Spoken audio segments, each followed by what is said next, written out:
कबीर खान की कहानी शुरू होती है मुंबई की भरी हुई अस्त व्यस्त गलियों से। जिंदगी एक जद्दोजहद थी, मौके कम थे, गरीबी उनका खेल का मैदान थी, भूख उनकी सबसे पक्की साथी। छोटी उम्र से ही कबीर के पास एक अजीब सी चालाकी थी। उनका दिमाग पेचीदा विचारों की एक भूल भुलैया थी, चालाक योजनाओं का जाल था।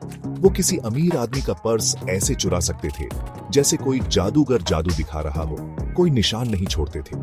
खाली पेट और मुश्किल हालात ने उन्हें चोरी की दुनिया में धकेल दिया। कबीर एक परछाई बन गए, रात में फुसफुसाहट की तरह। एक दिन उन्होंने खुद को एक दुकान की खिड़की में चमकते हुए हीरे के हार को घूरते हुए पाया। यह एक कुख्यात सूदखोर का था जो गरीबों का शोषण करता था। उस रात कबीर ने अपनी पहली बड़ी चोरी को अंजाम दिया। आसानी से उस आदमी की हवेली में घुस गया। उसने कोई सुराग नहीं छोड़ा, बस एक खाली जगह जहां कभी वह बेशकीमती हार हुआ करता था। इस साहसिक चोरी की खबर झुग्गियों में फैल गई। कबीर ने चोरी के पैसों का इस्तेमाल अपने पड़ोसियों की मदद करने के लिए किया, उनके कर्ज चुकाए। उसने उनकी आंखों में आशा की एक किरण देखी। अनुभव ने गहरा प्रभाव छोड़ा। वह सिर्फ जी नहीं रहा था, वह फर्क ला रहा था। यह एक मामूली चोर से कुछ और बनने की उसकी यात्रा की शुरुआत थी, कुछ महान। वह बनेगा कबीर खान, मुंबई का रॉबिन हुड। कबीर खान का किस्सा हर एक चोरी के साथ बढ़ता गया। उसने भ्रष्ट और लालची लोगों को निशाना बनाया, जिन्होंने कमजोरों का शोषण किया। उनका मानना था कि दौलत, खासकर गलत तरीके से कमाई गई दौलत को फिर से बांटा जाना चाहिए। गरीब लोग उन्हें अपना रक्षक मानते थे। वह एक भूत बन गया जिसने शहर के अमीरों के दिलों में दहशत पैदा कर दी। उसका नाम धीमी आवाज में लिया जाता था, प्रशंसा और घबराहट दोनों के साथ। उसे पकड़ने के लिए पुलिस ने एक विशेष टीम बनाई, लेकिन कबीर हमेशा एक कदम आगे रहा। उसके कारनामे ज्यादा बड़े, ज्यादा दुस्साहसी होते गए। उसने एक बार एक भ्रष्ट राजनेता के पूरे कला संग्रह को प्रतिकृतियों से बदल दिया। मूल कलाकृतियों को संग्रहालय में वापस कर दिया जहां से उन्हें चुराया गया था। शहर उत्साह से गूंज उठा। अखबारों ने उसकी कहानी को अपने पहले पन्ने पर छापा। अधिकारियों को अपमानित होना पड़ा।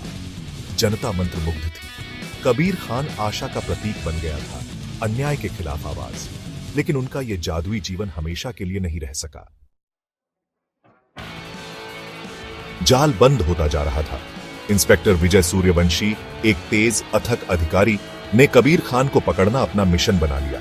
सूर्यवंशी ने कबीर की हर हरकत का अध्ययन किया, उनके तरीकों को सीखा और उनके अगले कदम का अनुमान लगाया। पीछा शतरंज के एक विस्तृत खेल में बदल गया।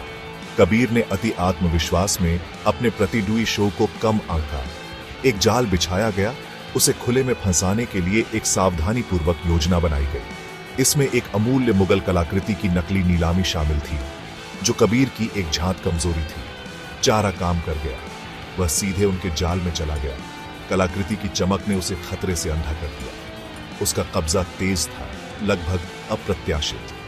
अखबारों ने पुलिस की जीत की घोषणा की। शहर ने अपनी सांस रोक रखी थी, यह सोचकर कि उनके नायक का क्या होगा।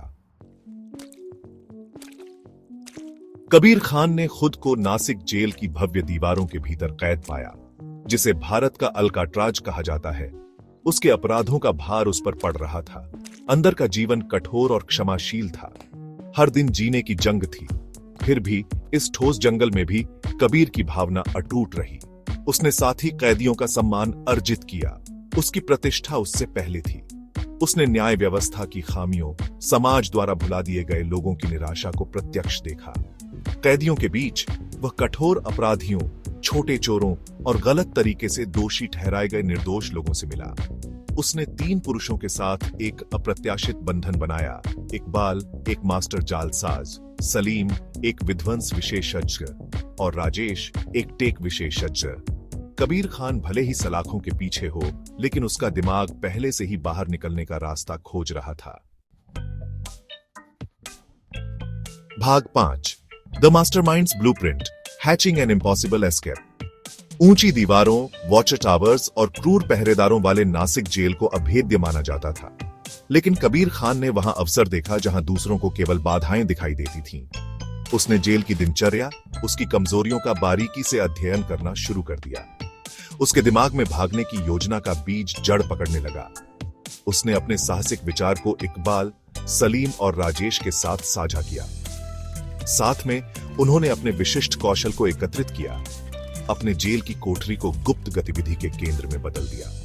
इकबाल ने दस्तावेज बनाए, सलीम ने जेल की दीवारों की संरचनात्मक अखंडता का विश्लेषण किया और राजेश ने जेल की सुरक्षा प्रणाली को हैक कर लिया। योजना अविश्वसनीय रूप से जटिल थी, सही समय और भाग्य की एक अच्छी खुराक पर निर्भर थी। जोखिम बहुत बड़ा था, असफलता का मतलब था सलाखों के पीछे जीवन।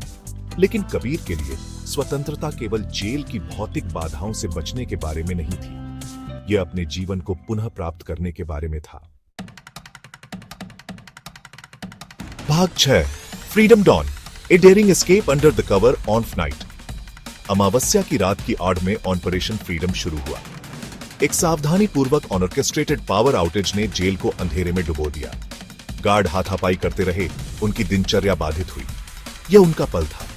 सलीम के सटीक रूप से लगाए गए विस्फोटकों ने परिधि दीवार में सेंध लगा दी। इकबाल के जाली दस्तावेजों ने उन्हें प्रतिबंधित क्षेत्रों तक पहुंच प्रदान की। राजेश के तकनीकी कौशल ने निगरानी कैमरों को निष्क्रिय कर दिया। पलायन एड्रेनालाइन और टोरिंग का धुंधलापन था। उन्होंने जेल के भूल भुलैया गलियारों को नेविगेट किया। उनके दिल एक स्वर में तेज हो रहे थे। गार्ड सतर्क हो गए, लेकिन कबीर और उनकी टीम हमेशा एक कदम आगे रहे। वे ठंडी रात की हवा में सांस लेते हुए राहत और आनंद के मिश्रण से भरे हुए बाहर निकले। वे स्वतंत्र थे। भाग 7, a change of heart from master thief to परोपकारी। भागते फिरते जीवन अनिश्चितता से भरा था, फिर भी इसने कबीर के जीवन पर एक अनोखा दृष्टिकोण प्रदान किया। उसने कानून को मात दी थी, असंभव से बच निकला था, लेकिन एक अजीब सी खालीपन रह गई थी। डकैती का रोमांच, बदनामी, यह सब खोखला लग रहा था। उसने महसूस किया कि सच्ची स्वतंत्रता परिणामों से बचने के बारे में नहीं, बल्कि उद्देश्यपूर्ण जीवन जीने के बारे में है। वह अपने अतीत के लिए संशोधन करना चाहता था, अपने कौशल का उपयोग अच्छे के लिए करना चाहता था। अपने छिपने के दौरान कबीर और उनकी टीम का सामना गली के बच्चों के एक समूह से हुआ। उनकी आंखें उसी भूख और हताशा से भरी हुई थीं, जो कभी वह जानता था। उसने उनमें अपने छोटे स्व का प्रतिबिंब देखा। उस रास्ते की याद दिलाता है जिसे उसने चुना होगा। मुलाकात एक महत्वपूर्ण मोड़ थी। कबीर ने इन बच्चों को वे अवसर प्रदान करने के लिए अपना जीवन समर्पित करने का फैसला किया जो उन्हें कभी नहीं मिले। वह अब चोरी नहीं करेगा। एक चोर के रूप में उसके दिन खत्म हो गए थे। भाग 8, Kabir Khan foundation, under privileged children के लिए आशा की किरण। अपनी अवैध कमाई से कबीर ने कबीर खान फाउंडेशन की स्थापना की। उन्होंने मुंबई के सबसे गरीब इलाकों में स्कूल और शिक्षण केंद्र बनाए, जो जरूरतमंद लोगों को शिक्षा, पोषण और आशा प्रदान करते हैं। उनका आपराधिक अतीत मोचन का एक शक्तिशाली साधन बन गया। उन्होंने बच्चों की सुरक्षा सुनिश्चित करने के लिए अभेद्य स्कूलों को डिजाइन करने के लिए सुरक्षा प्रणालियों के अपने ज्ञान का उपयोग किया। यहां तक कि उन्होंने अपने कुछ पूर्व प्रतिद्वंद्वियों को भी उनके मानवता की अपील करते हुए उनके उद्देश्य के लिए दान करने के लिए मना लिया। नींव फली फूली। जिन बच्चों को कभी सड़कों पर जीवन जीने के लिए नियत किया गया था, वे अब पढ़ना, लिखना और सपने देखना सीख रहे थे। कबीर को उनकी मुस्कान, ज्ञान की प्यास में अपार संतोष मिला। उसने छाया के जीवन को प्रकाश से भरे जीवन के लिए बदल दिया था, पीछा करने के रोमांच को वापस देने के स्थायी आनंद के लिए बदल दिया था।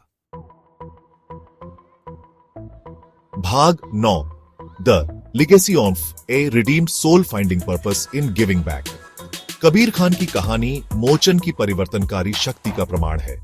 वह एक मास्टर चोर से आशा की किरण बन गया, यह साबित करते हुए कि आपकी कहानी को फिर से लिखने में कभी देर नहीं होती है। उनकी यात्रा हमें याद दिलाती है कि सच्चा उद्देश्य अक्सर सबसे अप्रत्याशित स्थानों में पाया जाता है।